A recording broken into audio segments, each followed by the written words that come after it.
आपने सुना है वह हदीस, नबी अकरम सल्लल्लाहु अलैहि वसल्लम बैठे हुए हैं, सामने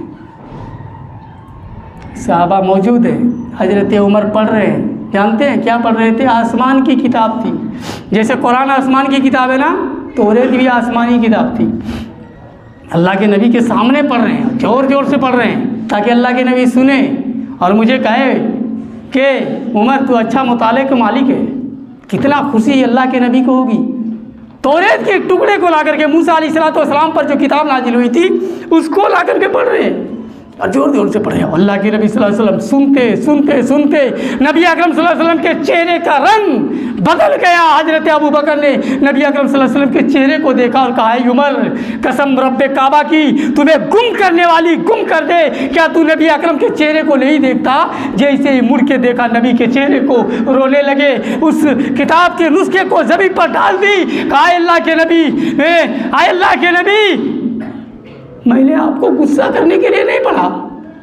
आए अल्लाह के नबी, मैंने आपको नाराज करने के लिए नहीं पढ़ा, ये आसमानी किताब है। अल्लाह के नबी ने कहा कि उस जात की कसम जिसके कब्ज़े कुदरत में मोहम्मद रसूलुल्लाह की जान है, इस किताब का लाने वाला मूसा अगर इस वक्त मौजूद होता हमारे दीन के अंदर, तो कसम रब्बे काबा की वो भी मेरे ही ऊपर ईमान लाता। और अगर मूसा अलैहिस्सलाम मेरे ऊपर ईमान नहीं लाता तो मूसा अलैहिस्सलाम भी गुमराह हो जाते। समझ रहे हैं? वो भी आसमानी किताब थी। अब बताइए, अल्लाह के नबी सल्लल्लाहु अलैहि वसल्लम के वफ़ात से पहले अल्लाह के नबी ने एक बात कहकर हमारे और आपके दरमियान नमूना छोड़ गए। क्या? तरक्तु फीकुम अमरैन लन तज़िल्लू मा तमस्सकतुम बिहिमा किताबुल्लाह व सुन्नत रसूल। फरमाया, ऐ लोगों, ऐ मुसलमानों,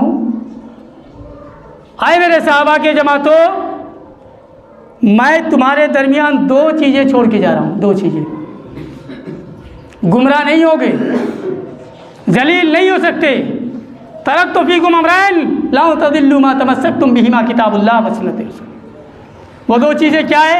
एक अल्लाह की किताब है और दूसरी मेरी हदीस। मजबूती से अगर पकड़ के रखोगे तो गुमराह नहीं हो सकते, दलील व खार नहीं हो सकते, कोई कौम तुम्हें दबा नहीं सकती, तुम ही रुए ज़मीं के हाकिम बने रहोगे। हम और आप जलील कब हुए, कहाँ से हुए?